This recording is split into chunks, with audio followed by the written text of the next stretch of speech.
Okay. Okay, are you done yelling at me? Yes, I think.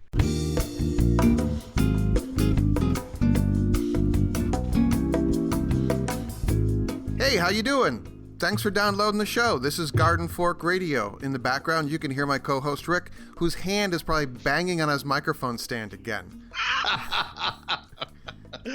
Oh, good morning, Eric. How are you, my friend? I'm good. Are you talking with your hands again? I think I was actually trying to plug in my iPad to charge it a bit.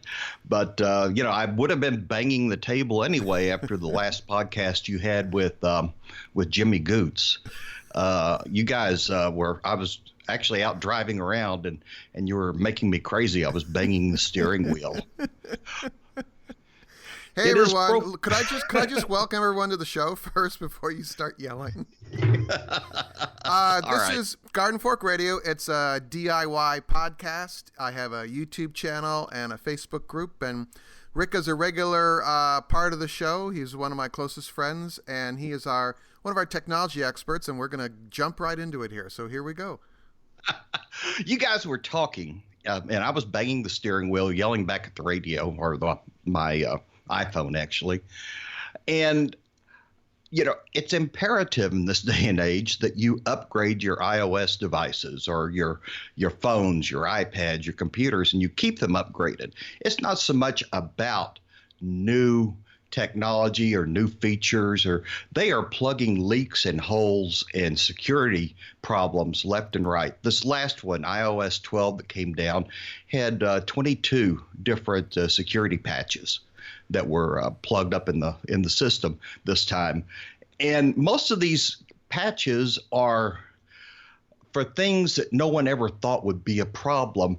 Like, they take, the function to copy something, and they take another function over here and another function over here and another function over there, and they tie it all together. And the next thing you know, someone is sucking down all your information.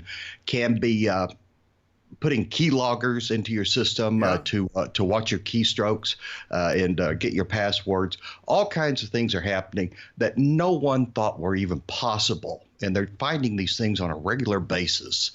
And they're major security violations or problems for your phone, and particularly if you have an integrated network like Apple has kind of become. Yes. So your contact list opens up on your laptop, your desktop, your iPad, your phone. Exactly.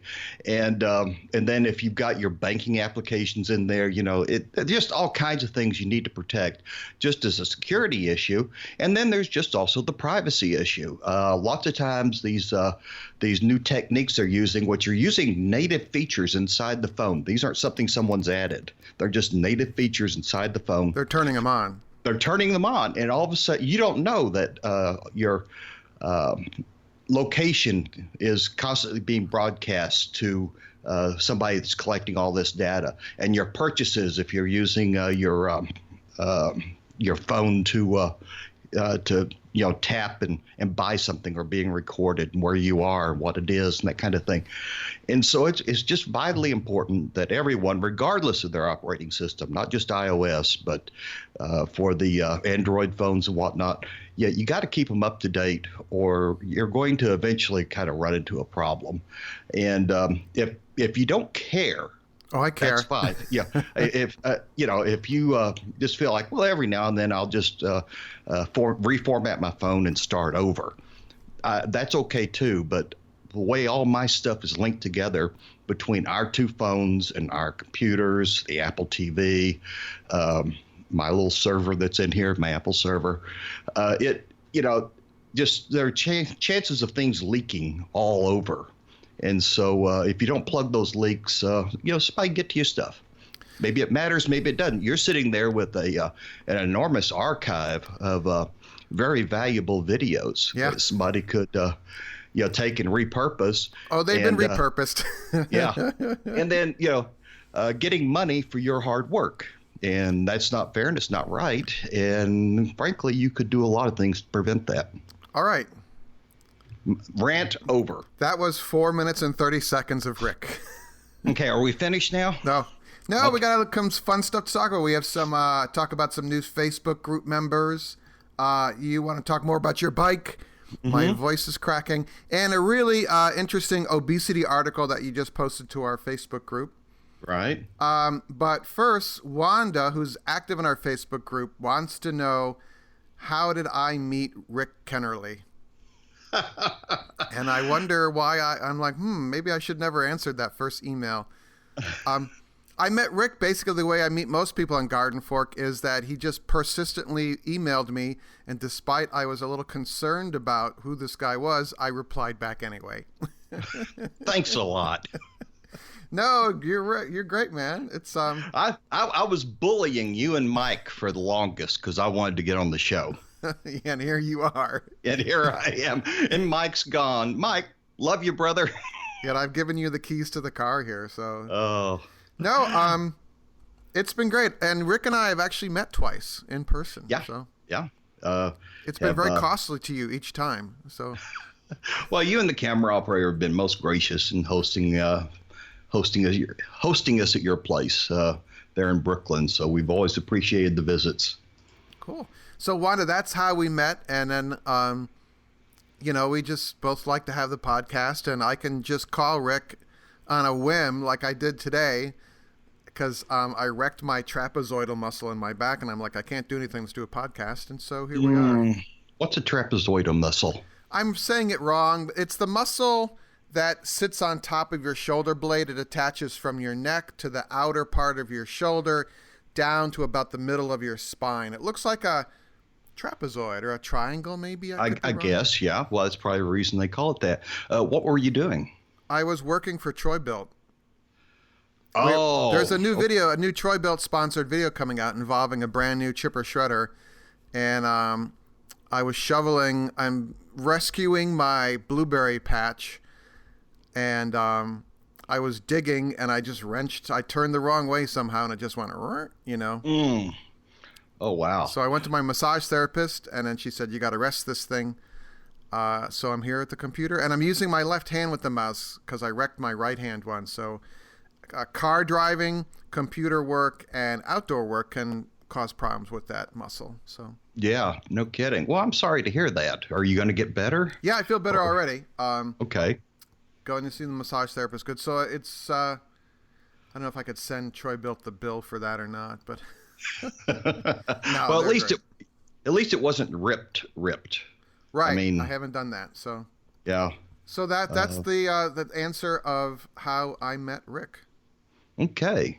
But thank you for asking, Wanda. Wanda and I are actually, we got together. We've never met, but we know each other through a terrier group on Facebook. Oh, okay. And she, I think Wanda's been kind of raising Scotties, but the Cairn Terrier, the Scotties, they're all a kind of a Scottish breed, and they're all terriers, and that means they're plenty aggravating and plenty of fun and pretty entertaining all at the same time.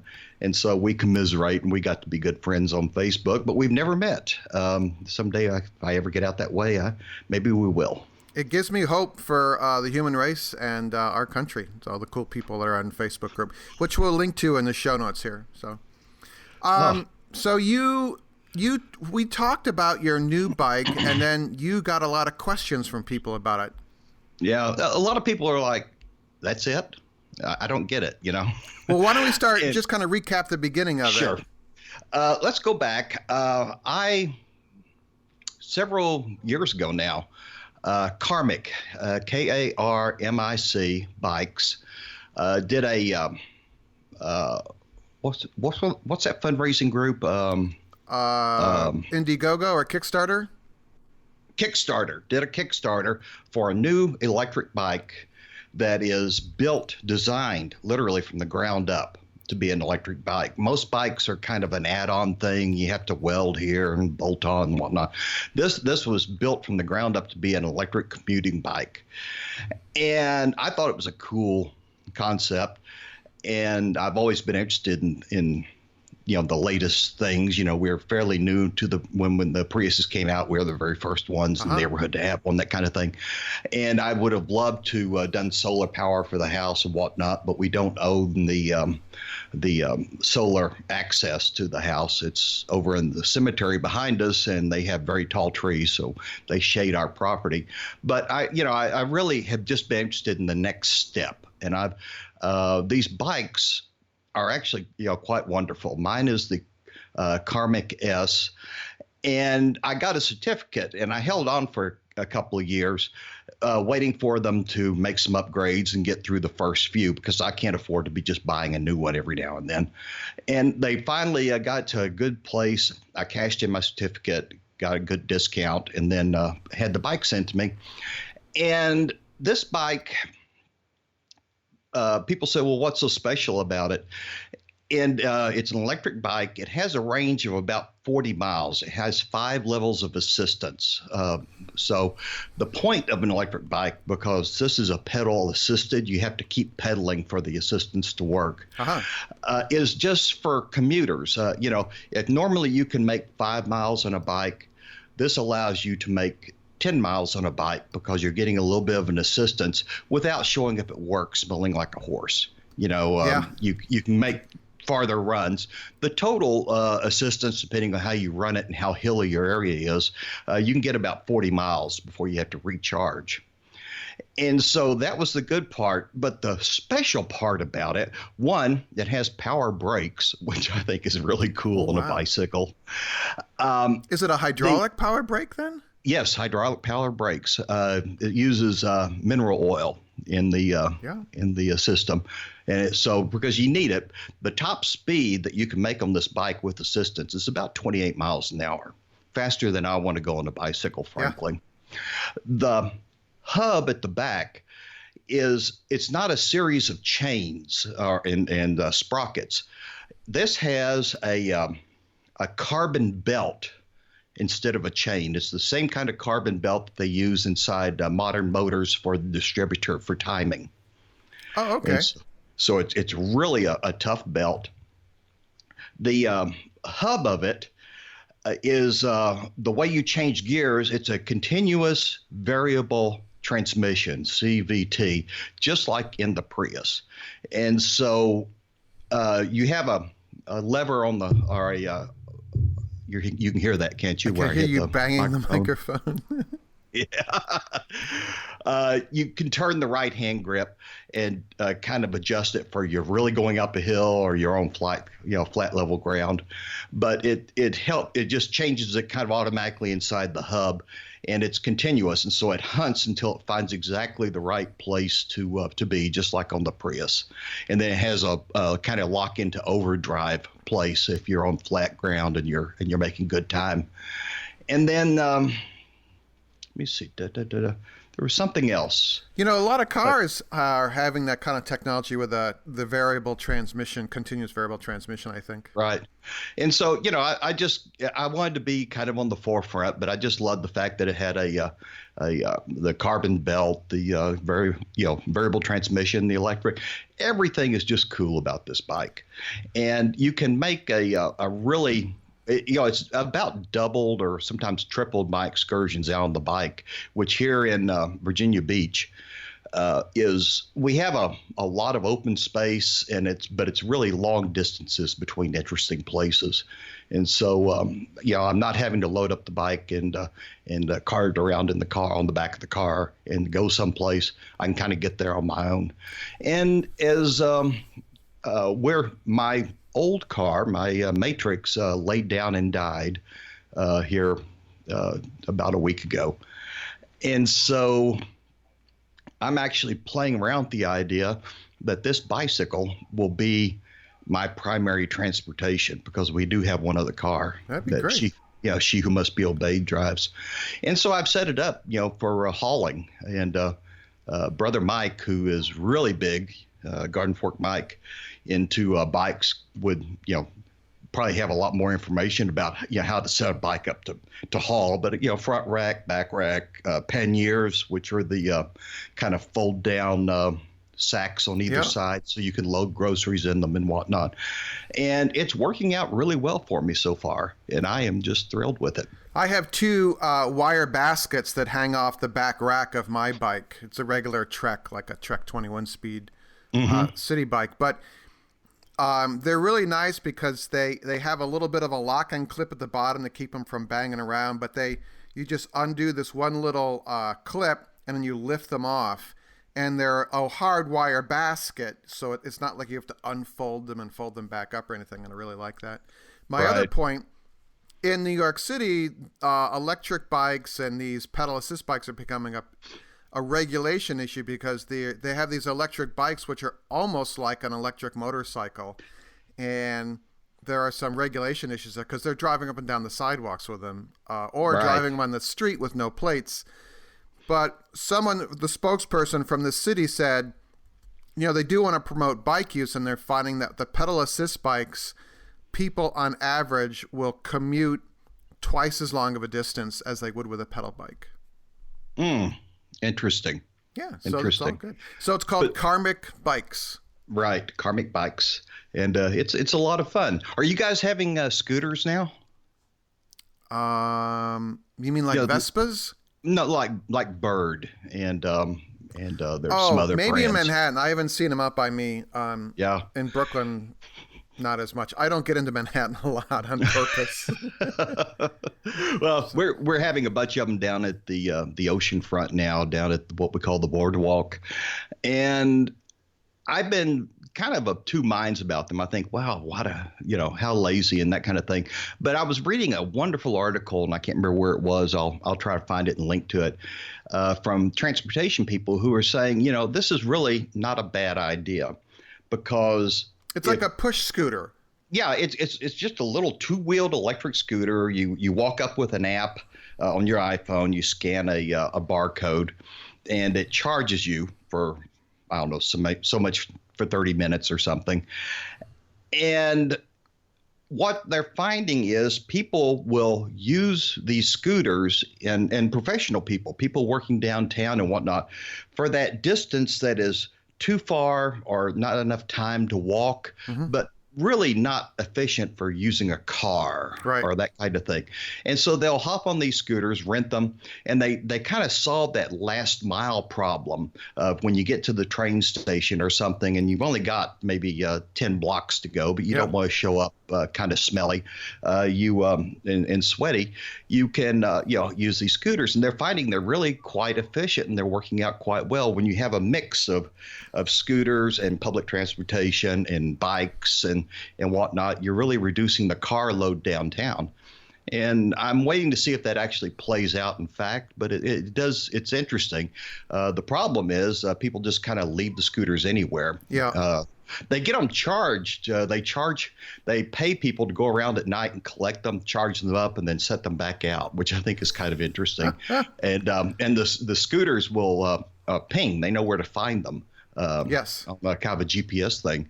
So it's all very interesting technology. But at first I thought, gee, what a silly play toy. But, if it will help alleviate traffic downtown, people taking, Ubers, Uber and what's the other one? Lyft. Great services, but, so many people try to get into the business and drive for other people. And then, you get this doubling of congestion downtown of people just kind of waiting for a signal to go drive somebody. And so it's an interesting concept. I'm always interested in new things. Well, we have a couple new things. We have some new members to our Facebook group. There's this couple of people join, and we asked them to fill out just a little form to the Facebook discussion group to make sure that they're not a bot or something.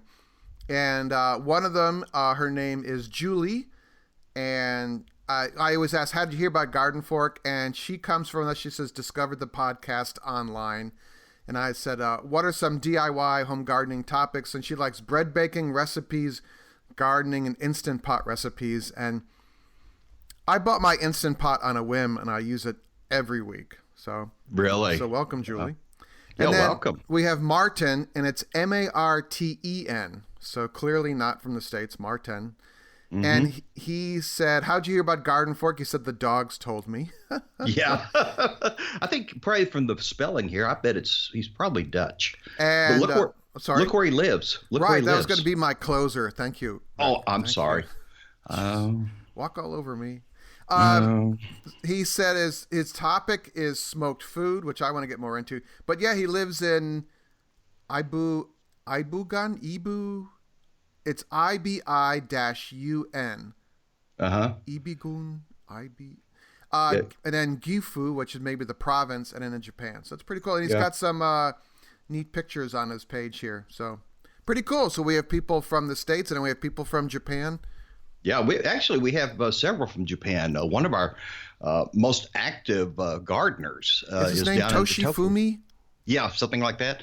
He's down in Tokyo area, and he has a garden plot that just puts most of us to shame. Yeah, he makes it and look really easy. Yeah, and he's just a great gardener, and he does some great posts and takes lots of pictures.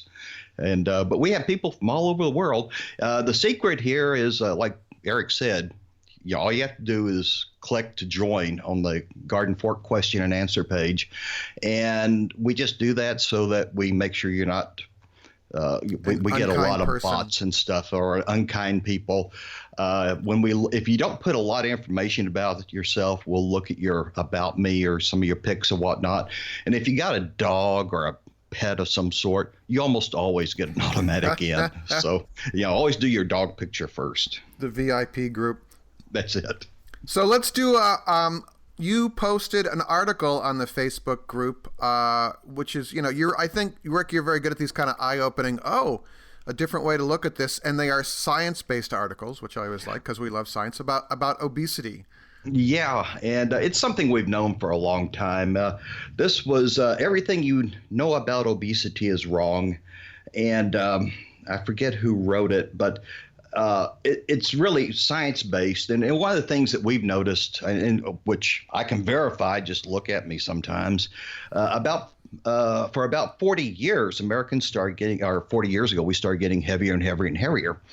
And that really worked out to a point now where nearly 80% of adults and about 1/3 of children now meet the clinical definition for overweight or obese. And you begin thinking about that, and you're saying, well, there has to be something that happened back about that time.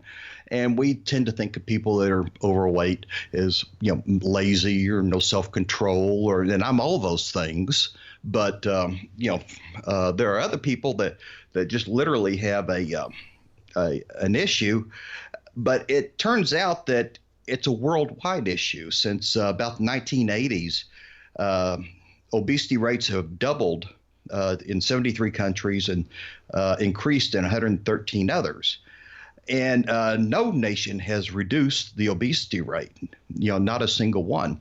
And so they're looking for causes. And one of the causes that happened about 40 years ago is the time when we started getting into more and more pre-processed and highly processed food, a lot of it containing high fructose corn syrup. Yeah. Much of it stripping out all the bran, all the fiber. So you're just getting wheat kernels and oat kernels that are highly processed. And I was raised on that kind of diet. I think most people my age were.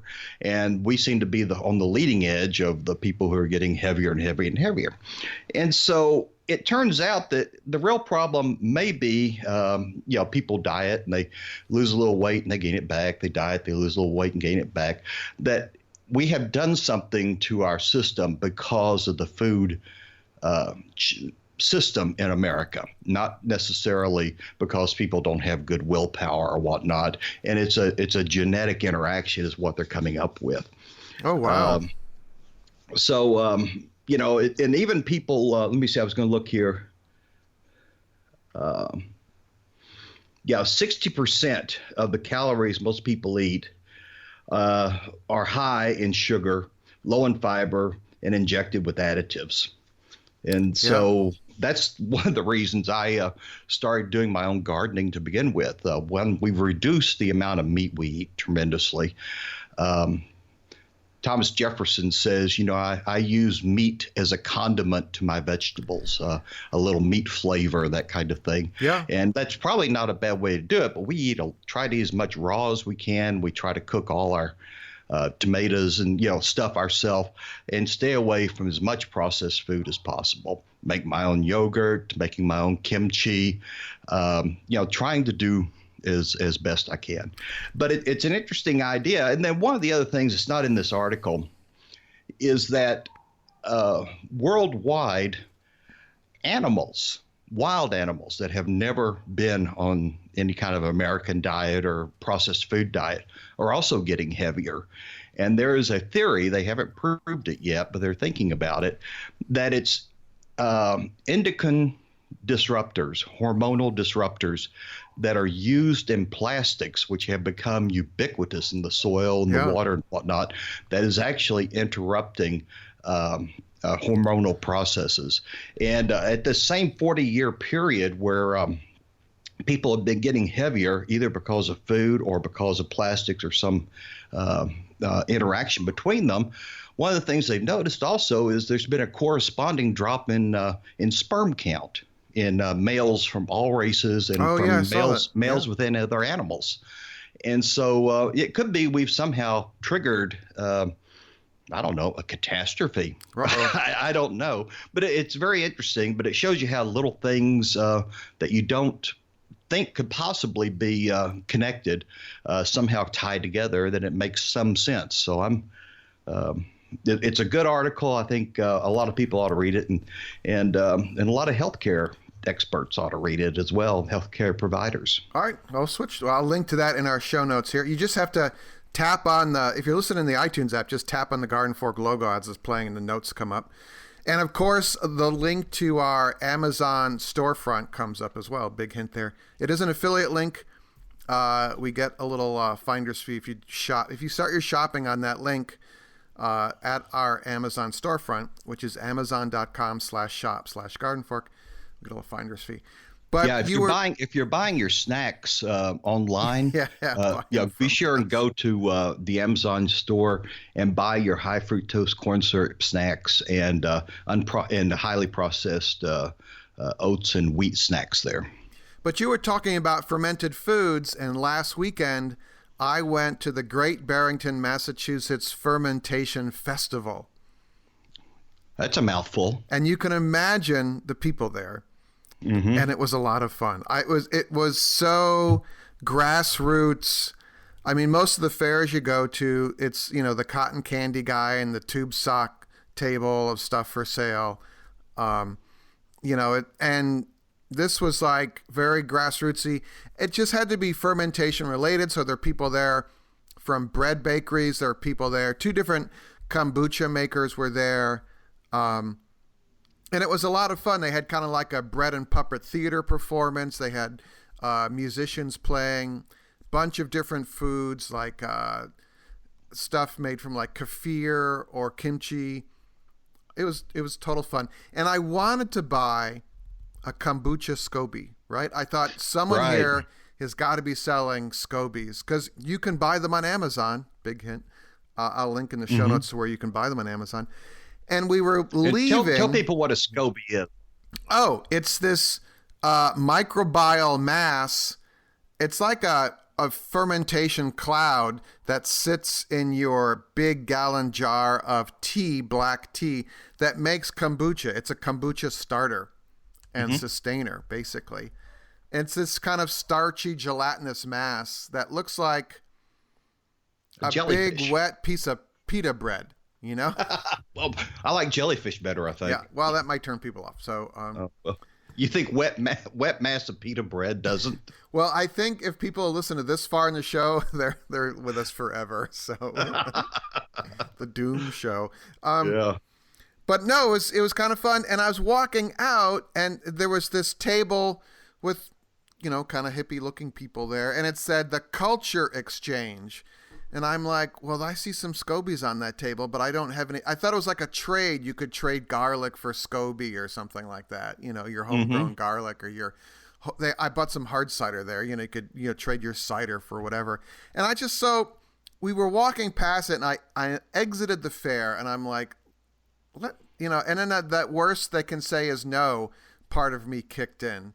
And I said, let me just go ask them. And so I doubled back, and I walked up, and they're like, hi. I said, hi. I said, I don't have anything to trade, but I'd really like a SCOBY. And they said, oh, yeah, the name of our table is kind of confusing. They meant like cultural exchange, like people-to-people culture. Oh. Not microbial cultures, like Petri dish cultures. And they're like, oh, yeah, you can have whatever you want. And they had like jars of them. And then they had some that are already in like a Ziploc bag. And so they gave me I took a Ziploc bag one. And that was so cool. I was like, wow, it just gave you hope for our country. So it was like just kind of cool people doing, they just put this together. And there's a nonprofit that runs the fairground there, and they allowed them to be there. And so we're going to have some SCOBY kombucha videos. If anyone makes it, please email me and tell me what to do. It's radio@gardenfork.tv. So. Oh, well, you were making fun of kombucha, I think. No, I'm not. I was just thinking if you got a live SCOBY in your refrigerator, you might want to put a padlock on it or something just to make sure it stays in. You were talking about feeling kind of hopeful for the country and whatnot. And I'd just like to recommend people try a book, or actually I bought the book and the audio book I bought the Kindle book, which you read on the iPad, and the audio book, so I could switch back and forth when I'm working in the yard, whatnot. It's a book called Our Towns by James Fallow and Deborah Fallow. And he's a writer, has been around forever. He spent years in Asia writing about China, and he's been in Africa writing about things. But anyway, he and his wife came back to the States. He's writing for I think it's the Atlantic now. And for the last several years, they make these trips across the country. They have a small Cirrus airplane, single engine, and they fly into the small to mid-sized towns all across the country. They've been across the South. They've been out west. They've been up into South Dakota and looping around. And they'll spend 2-3 weeks in one place talking to people, interviewing people. And it is amazing how much of the country is actually working. And people are getting along. They don't think about these. They may, if you ask them, they would go into the same rants that you find on the internet, right? And that make us feel like we're completely divided and everyone's crazy. But when you go to these places, they're actually taking in immigrants from all different countries as part of their culture, bring them in to help them get started. Yeah. They're creating wonderful renewal projects in these towns. They're working together as a community, regardless of their political affiliations or concepts, to bring new life to their town, to bring opportunities to their people. And so don't get too wrapped up in the stuff that we see on the internet. I was reminded just the other day, only about 20 or 25% of the people in the nation even have a Twitter account. Yeah. And so, you read there and you think, my God, it's only the most politically active people that have taken some sort of stand that seem to be on a lot of these places. But if you go out where people are actually living and working and trying to make a life, I'm not saying they're not problems, but it's not the divide. It's the sense of community and holding things together and making things better for the next generation and the generation after that, looking down the road at what the possibilities could be. And it's a wonderful listen if you just want to hear it on an audio. I got mine through Audible. I want to call it an audio book, but that works, doesn't it? Yeah, it's an audio book, and it's wonderful to hear. It's a lot of fun, and it just restores your faith in the country, and it gets you out of the mindset that everything's going to hell in a handbasket. Yeah, because if you watch the news, it's like, whoa. Yeah. So, all right, cool. So I just wanted to leave things on a positive note. But anyway, it's called Our Towns, OURTOWNS, by James and Deborah Fallows, FALLOWS. And there'll be an affiliate link in the show notes so you can help Garden Fork. Yeah, help Garden Fork by checking those things out. But it's wonderful. It's an easy read or an easy listen. It's breezy. It's well organized. It's beautifully written. Cool. All right, everyone. We'd love to hear from you. radio@gardenfork.tv. And also, we have an email newsletter. It goes out usually once a week.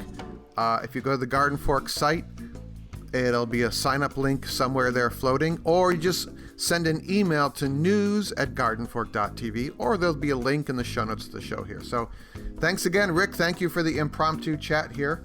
Oh, you bet. I got to go back out and finish the yard. All right, go out and go do cool stuff, people.